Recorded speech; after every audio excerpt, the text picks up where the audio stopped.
Para hacer democracia, se requiere estar bien informados. La Urna, programa del Instituto Electoral de Coahuila. Los temas democrático-electorales al alcance de la ciudadanía. Hola, ¿qué tal? Bienvenidos a su programa La Urna, producción del Instituto Electoral de Coahuila. Como siempre, les saludamos y le invitamos a que se quede con nosotros. Protagonistas de la vida democrática de Coahuila y de México en comunicación directa con usted. La entrevista. Bienvenidas, bienvenidos una vez más a su programa de La Urna. Este programa que hacemos de parte del Instituto Electoral de Coahuila para todas y cada una de ustedes y todos y cada uno de ustedes. El día de hoy tenemos a una invitada muy especial con nosotros, en donde nos va a platicar de muchas cosas y en específico de un tema muy importante, y es el tema relativo a la violencia política contra las mujeres en razón de género. Le doy la bienvenida a una muy querida amiga, a una persona a la que admiro bastante, que es Gabriela Villafuerte Coello, que está el día de hoy con nosotros para platicar de este tema súper importante y súper trascendente en nuestro país. Bienvenida, Gabriela. Muchísimas gracias, Madeleine. Me encanta estar en la urna, porque, bueno, al final en la urna se pueden depositar y sacar infinidad de reflexiones, así es que de eso se trata esta plática. Gracias por la invitación. Muchas gracias a ti por acompañarnos el día de hoy con nosotros y platicar de este tema tan importante. Y yo en este punto empezaría primero preguntándote que nos pudieras dar un contexto, una idea de qué es y cuándo se da la violencia política contra las mujeres en razón de género. Gracias, Madeleine. Bueno, la pregunta o esta reflexión nos llevaría quizá muchísimo tiempo, podríamos hablar y hablar, pero fíjate que lo que me gustaría en este tiempo que tenemos es identificarla como una enfermedad. Es una enfermedad invisible, pero mata. Creo que eso es lo más, y ahorita que estamos en pandemias y todo lo demás, ¿por qué? Porque mira, se trata de identificar la violencia contra las mujeres por ser mujeres. Y la pregunta es esa, porque tenemos las leyes, la Ley General de Instituciones y Procedimientos Electorales, que establece el concepto, pero tiene un elemento fundamental que significa que tenga el aspecto de género, por ser mujeres. ¿Y cuándo es eso? Mira, vamos a hablar de lo que significa, pero por qué y en dónde nació. Es por ser mujeres, porque se desobedece al patriarcado, porque las mujeres se enfrentan al patriarcado. ¿Y por qué? Porque las mujeres tenemos roles establecidos desde siempre, labores y estereotipos que nos limitan al espacio privado. Entonces, ¿por qué viene la violencia contra las mujeres? Porque estamos saliendo de esa caja, de ese espacio que el patriarcado diseñó para las mujeres. El patriarcado hizo a las mujeres a su medida. Y cuando empezamos a salirnos de esa medida, entonces el patriarcado, que también está fomentado por mujeres, desafortunadamente, pero no me voy a adelantar, entonces reacciona ¿cómo? Con violencia, porque el avance de las mujeres da miedo, le da miedo al patriarcado, porque se están quedando sin sus espacios que son exclusivos. Entonces, el componente que hay aquí, tenemos un elemento fundamental que es las mujeres despertando, las mujeres saliendo de esa caja, tanto en el espacio privado, dentro de esos cuadros tóxicos, de familias tóxicas, de instituciones tóxicas, como en la vida política. Las mujeres se están incrustando en la vida política y viene una reacción inmediata. Y por eso es por razón de género. Pero por eso me gusta decirles, es que se nos ocurrió desobedecer al patriarcado. Los estamos amenazando. ¿Y cómo reaccionan? Pues con violencia. Me quedaría de momento ahí, si te parece, Madeleine. Claro que sí. Realmente para las mujeres ha sido difícil acceder a los puestos de poder, acceder a cargos públicos.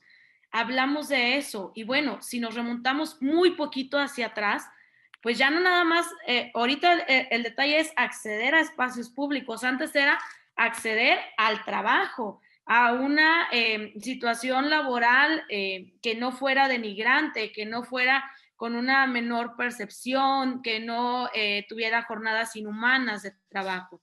Entonces, en ese sentido, como mujeres, realmente siempre es más difícil llegar a estos cargos públicos.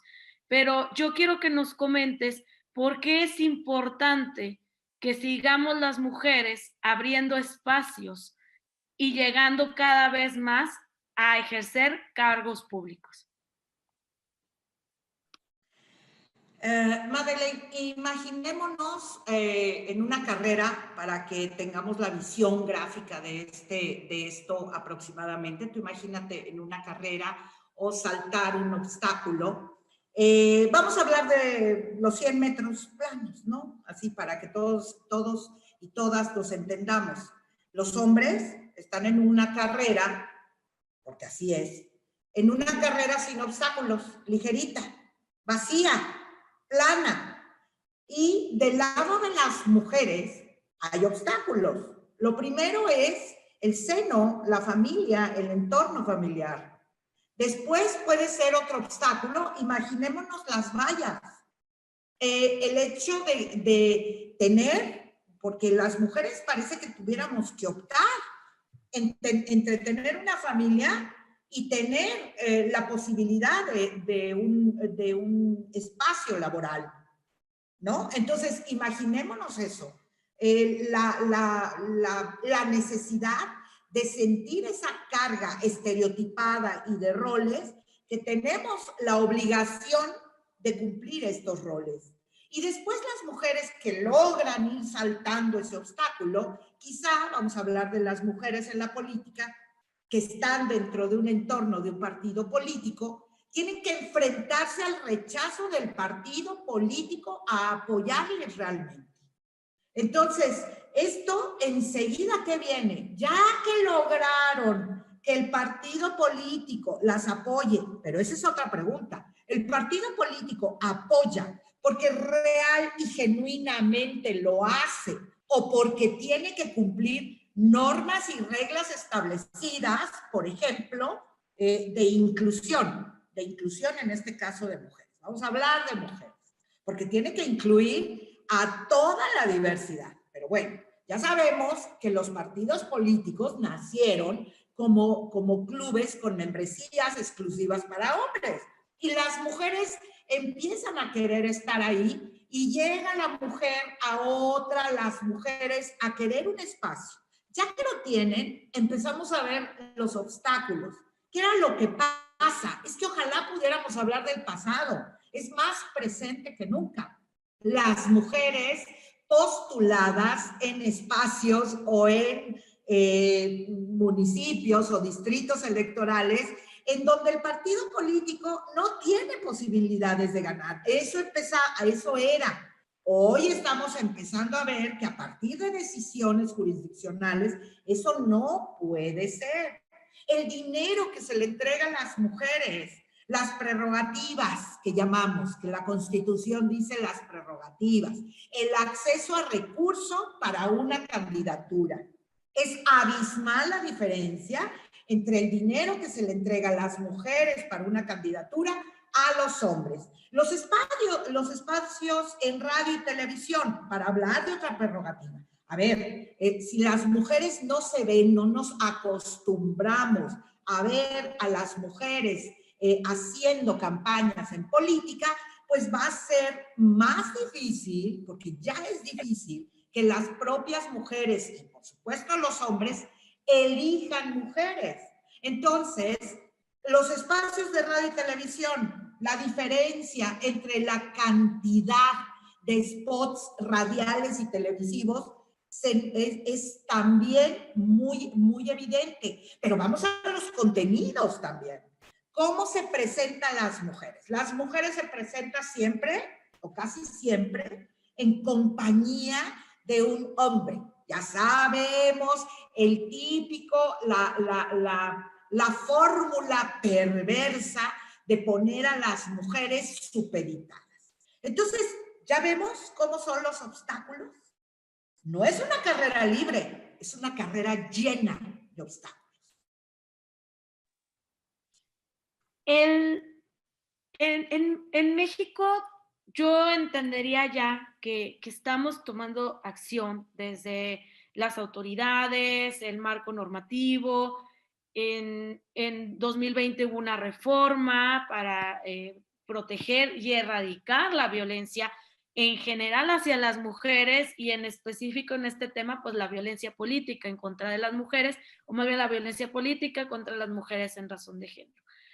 Tú, esta estrategia que ya conocemos, ¿cómo la ves? ¿Está funcionando? ¿No funciona? Digo, no quiero atreverme a decirlo de esa manera, pero también no podemos esperar 200 siglos a erradicar la violencia, porque pues al paso que vamos, no podemos esperar, porque las mujeres están accediendo al poder cada vez en mayor medida, y si eso sigue así, fuera de incentivar a que las niñas, a que las jóvenes, las adolescentes quieran iniciar una carrera política, digan, yo quiero estar ahí, yo veo que hay una gobernadora, yo veo que hay una presidenta municipal, no ha pasado, pero yo veo que está la presidenta de México, yo quiero llegar ahí. Fuera de incentivar a que ellas lleguen, estamos haciendo que ellas no quieran llegar ahí. ¿Por qué? Porque en las noticias ven casos de cómo hacen campaña negra, en el caso de las mujeres que están incursionando en la política, que quieren ganar un cargo de elección popular, persiguen a su familia, ha habido casos donde matan a familiares y ha terminado penosamente en feminicidios en la última elección. Entonces, ¿qué pasa con esta estrategia? ¿Está funcionando? ¿Debemos cambiarla? ¿O qué tenemos que hacer? ¿Qué podemos hacer quienes estamos en este ámbito para acelerar la erradicación de este tipo de violencia? Pues mira, Madeleine, lo que me dices, pues invita a tener ese sinsabor, esos claroscuros que hay aquí, porque estamos hablando de una igualdad que está prevista desde nuestra Constitución, ¿no? Las mujeres y los hombres son iguales ante la ley, que afortunadamente, pero esto apenas tiene pocos años, 2017 o algo así, que decía el varón y la mujer son iguales ante la ley. Imagínense lo que significa el idioma, ¿no? El idioma es importante. Aquí voy a citar rápido a Andrea Dworkin, que nos dice, la supremacía masculina se fusiona con el lenguaje, de modo que cada oración lo anuncia y lo afirma. Para que veamos que el lenguaje sí es importante. Pero nuestra Constitución afortunadamente dejó la palabra varón, sinónimo de virilidad, de fuerza, de valentía, ¿no? Ya, ahí ya estamos por abajo. Pero bueno, no me voy a detener ahí. Otro día platicamos del lenguaje, ¿qué les parece? Pero mira, el hecho que pensemos que ya tenemos toda la base normativa, claro, imagínate si no tenemos la reforma del 13 de abril del 2020 a 8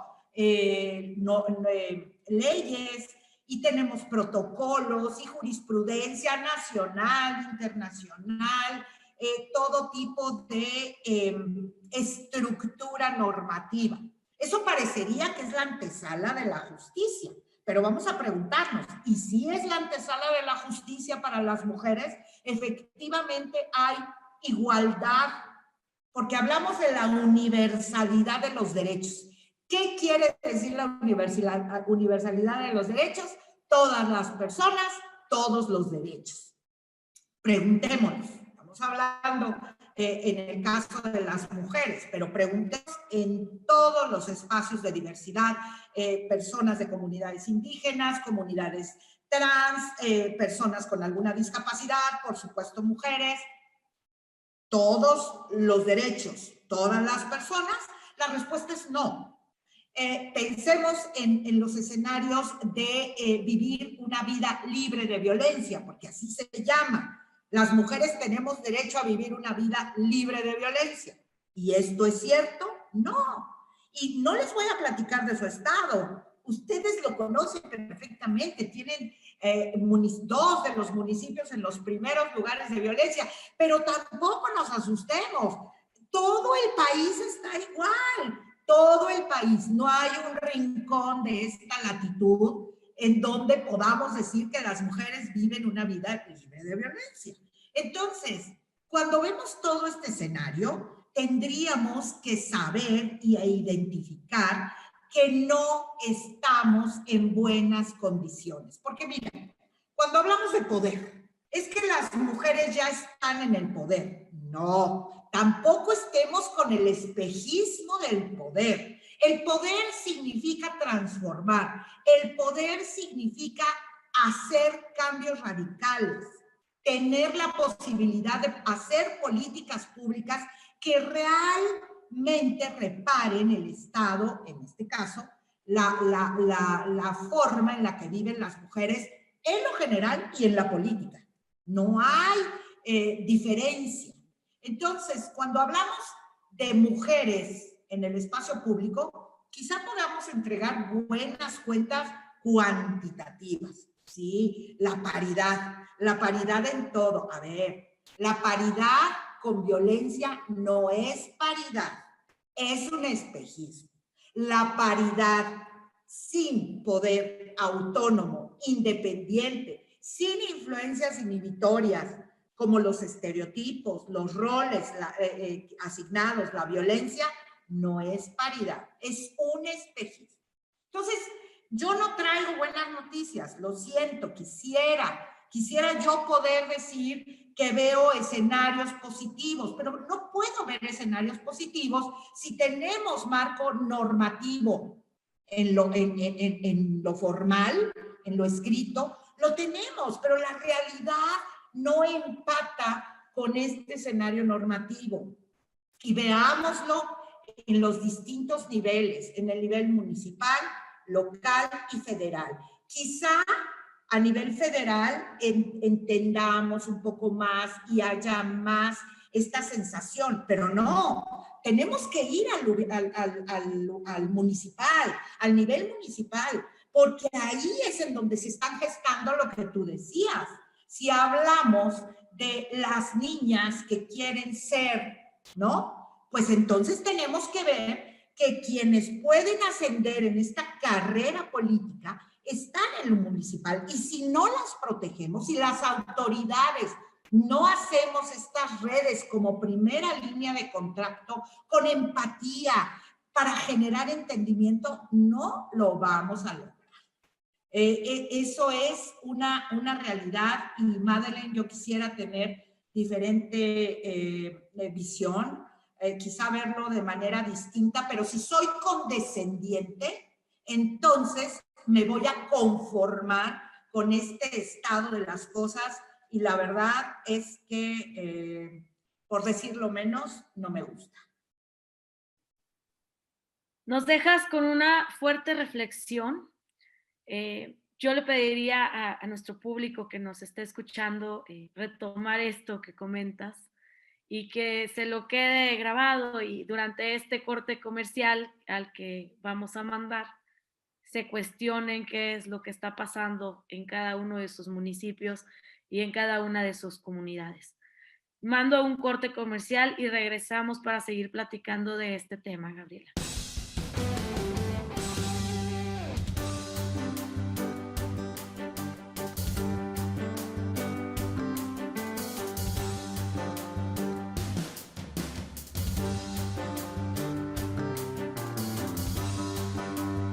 Regresamos a su programa La Urna, nuevamente a seguir platicando sobre el tema de violencia política contra las mujeres en razón de género.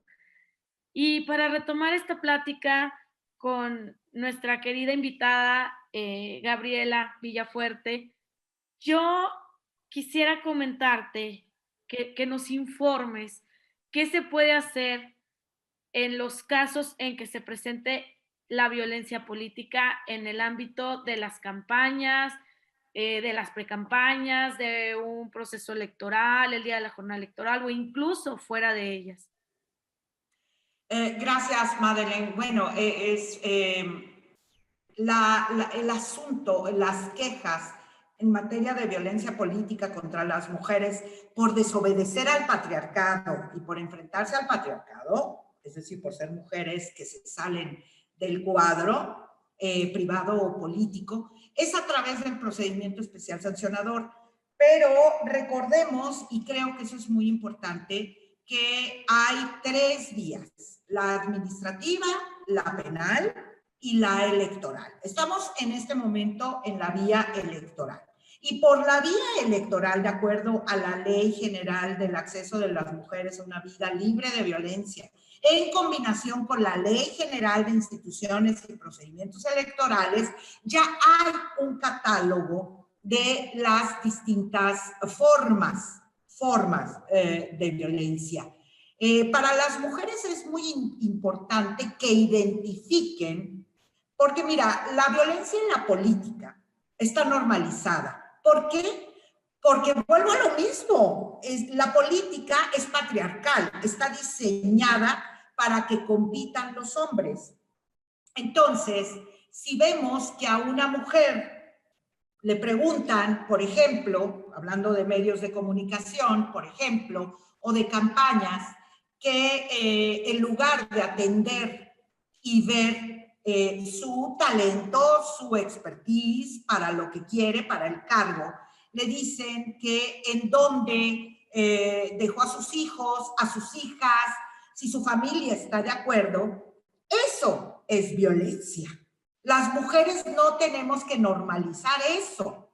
Y si a la mujer le dicen que, por ejemplo, les estoy hablando de casos ciertos, no crean que los estoy inventando, que el partido político eligió bien la crítica, la campaña, y eligió bien a las mujeres porque han invertido bien y señalan el cuerpo de una mujer porque se ha hecho buenos trabajos en el cuerpo. Eso es cosificar y sexualizar a la mujer. Eso es violencia.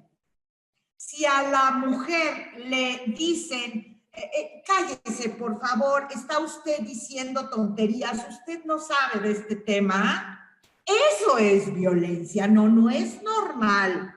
Y es porque a las mujeres se nos puede callar, se nos puede cosificar, se nos puede silenciar, se nos puede ridiculizar.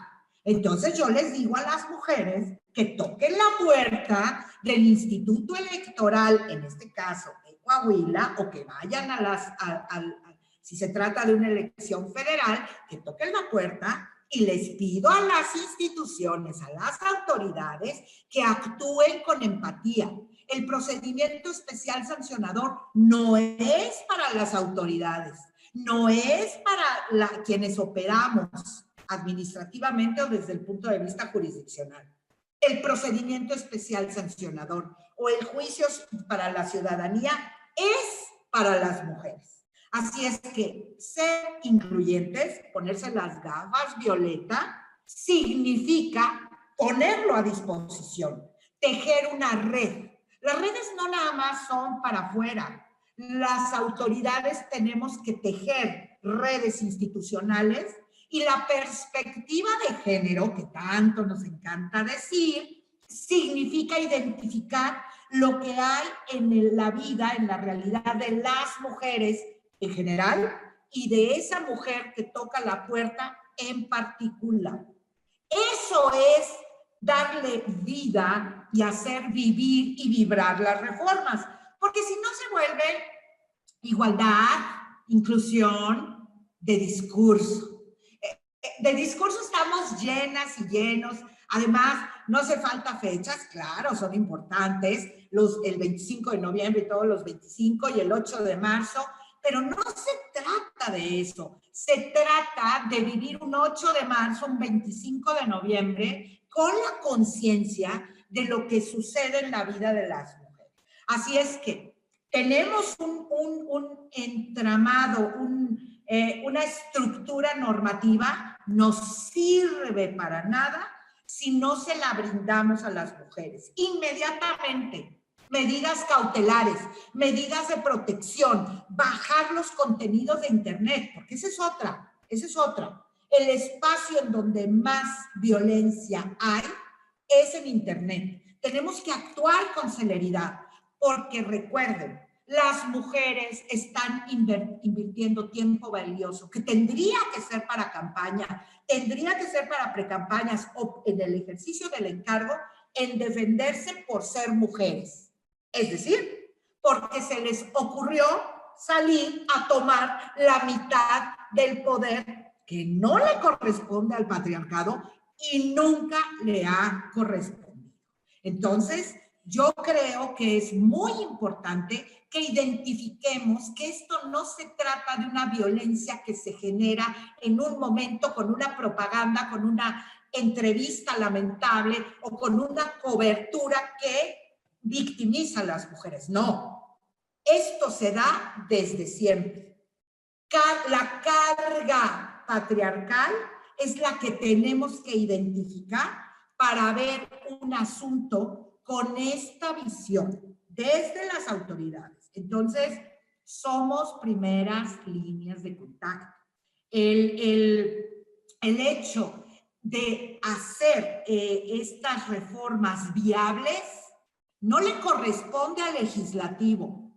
El legislativo aterrizó las reformas, los cuerpos legislativos, por la realidad que viven las mujeres. Yo les hablo desde la sala especializada. El procedimiento especial sancionador ya lo trabajábamos desde antes del 13 de abril, porque se decidió que teníamos que hacer nuestra parte en nuestra trinchera para erradicar, para acabar con esas violencias. La tarea es enorme, la deuda es infinita todavía. Recuerden, ante la duda hay que pagar esa deuda. ¿Y a quién se la tenemos que pagar? A las mujeres que han vivido siempre con violencia.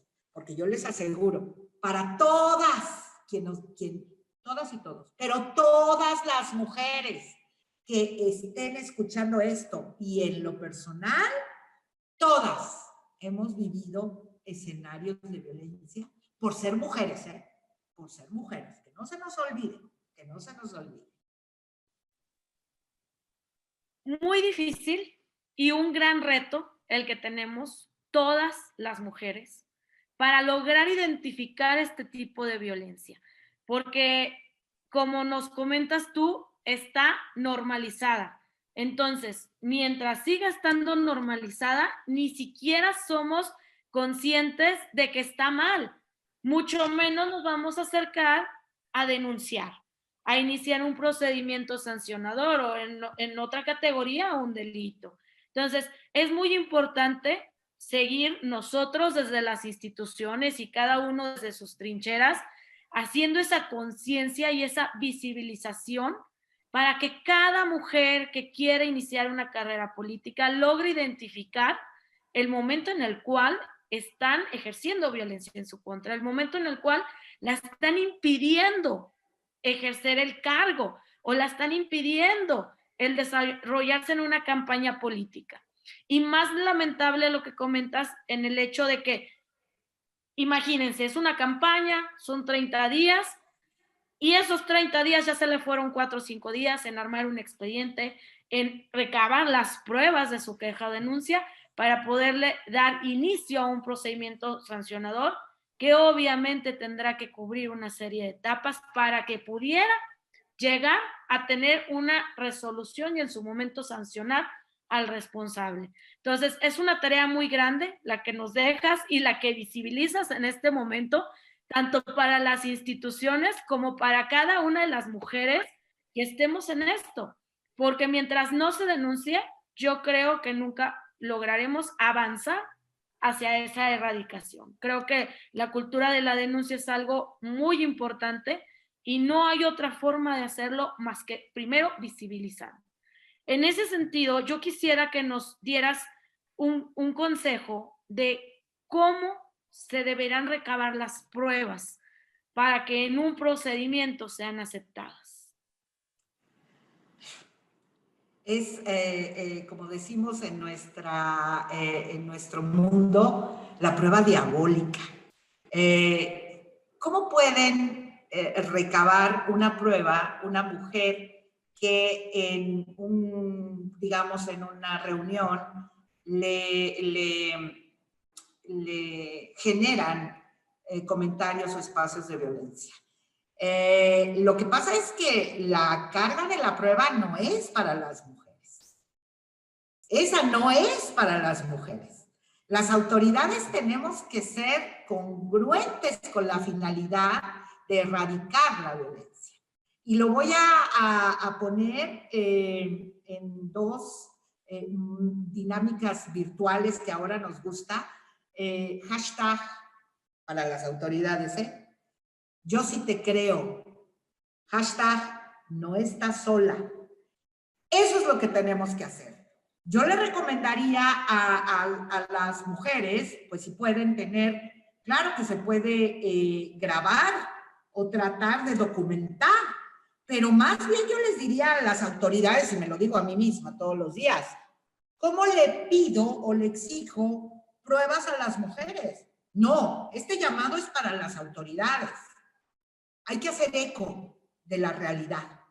Si se normaliza y es de baja intensidad y es apenas perceptible, ¿qué pruebas necesitamos? ¿Cómo le vamos a pedir pruebas? ¿Que vaya ante notario? ¿Que nos traiga una grabación? ¿Que traiga testimonios? No autoridades.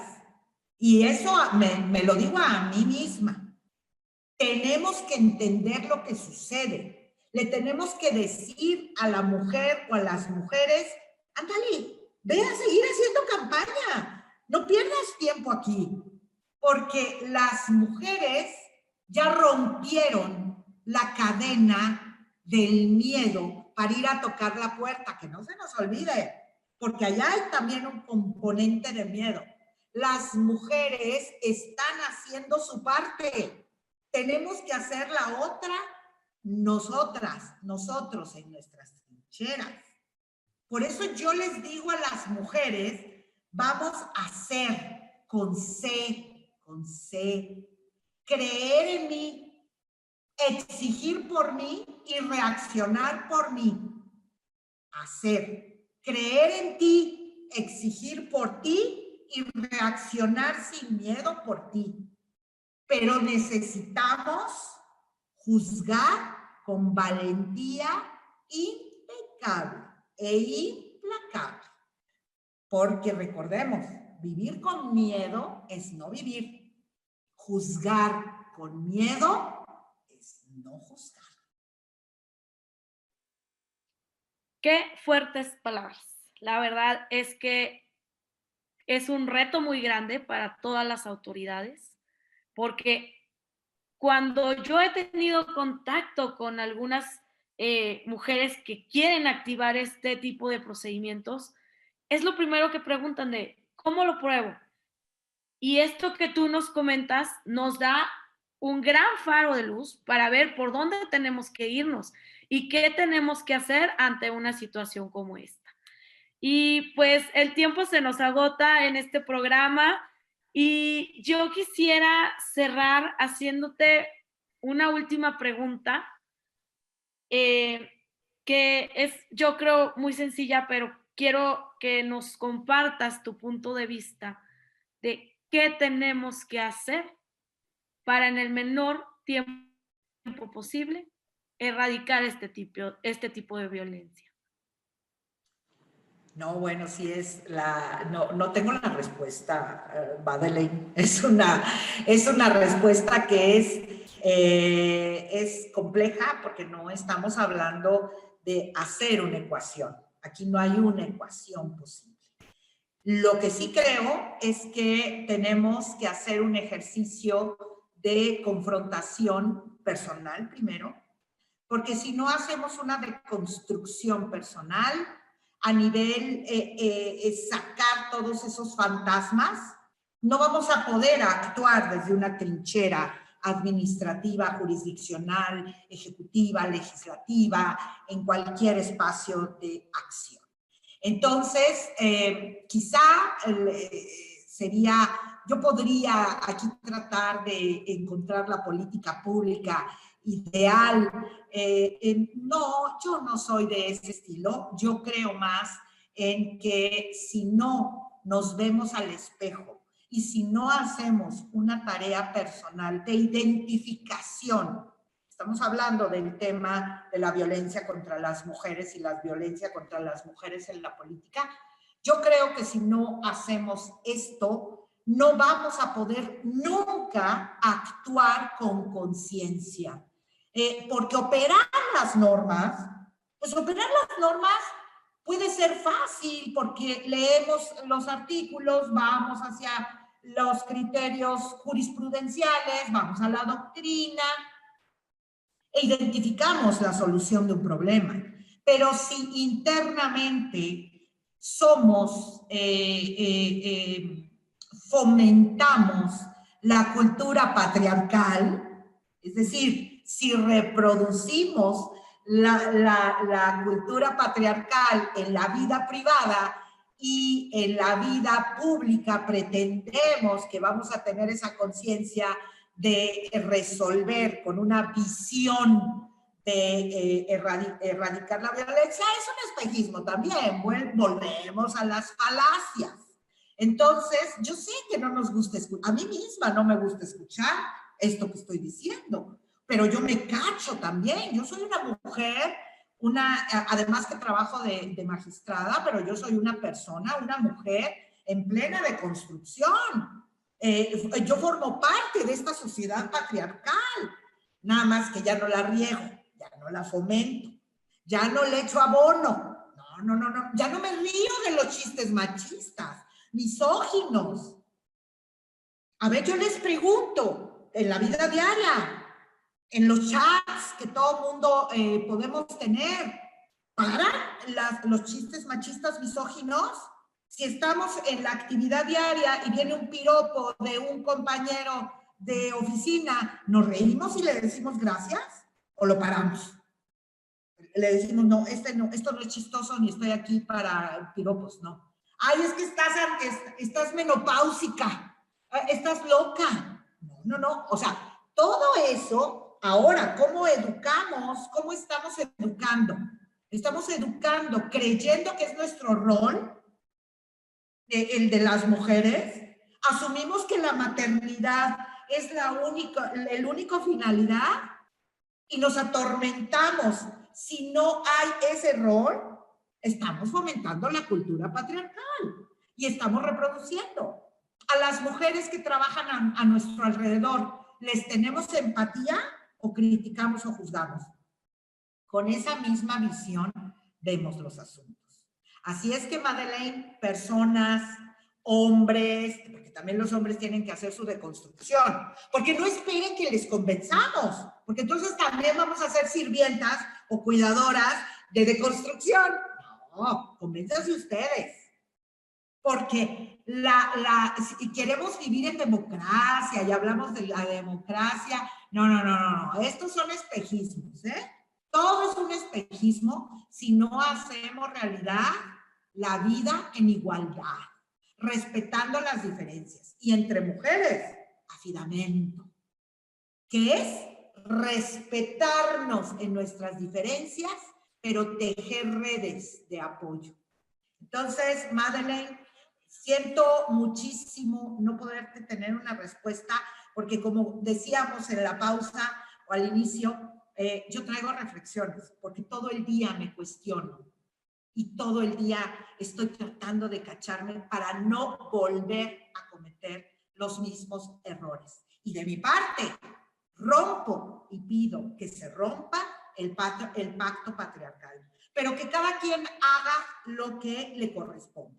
Y voy a citar a una jueza que nos dejó un legado que deberíamos estar viendo todos los días. Ruth Bader Ginsburg, porque con esto de la mitificación de la mujer y las mujeres son lo máximo, y con el pétalo de una rosa. Escuchen lo que dijo Ruth Bader Ginsburg.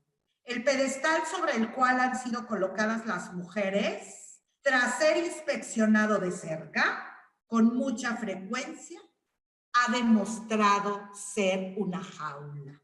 Así es que no las vamos a creer. Y la jaula no nos las van a quitar. Al contrario, van a hacer los barrotes más fuertes. Tenemos que eliminarla nosotras.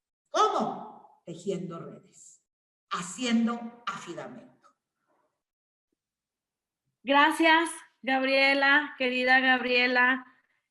Con esto terminamos el programa de la urna del día de hoy, no sin antes invitarte nuevamente a que estés con nosotros, porque este tema tenemos que retomarlo en las próximas fechas. Entonces, yo te agradezco mucho tu tiempo, el haber compartido estas reflexiones, que yo le pido a nuestro público que de verdad las tome en cuenta y que cada quien haga las valoraciones introspectivas que tenga que hacer. Y extenderte en este momento la invitación para más adelante que nos compartas sobre este tema y otros que se conectan y que están enlazados con ello. Te agradezco mucho tu participación. Gracias. Y a todo el público, de verdad, un gran abrazo a la distancia y gracias por la paciencia. No, gracias a ti. De verdad que fue un gran gusto tenerte el día de hoy con nosotros. Y ya sin más, les agradecemos a todos por habernos escuchado el día de hoy. Hasta pronto. Y bueno, fue todo. Muchísimas gracias por haber estado aquí con nosotros en su programa La Urna, esta producción del Instituto Electoral de Coahuila. Nos puede seguir también en redes sociales, en Facebook como laurna.programa radiofónico del IEC, en Instagram, programa-radiofónico y en Twitter, laurna-IEC. Queremos tener comunicación con usted. Pásenla muy bien. Hasta la próxima semana. Gracias por acompañarnos en una emisión más de La Urna, llevado hasta ustedes por el Instituto Electoral de Coahuila. Nos escuchamos en nuestra próxima emisión.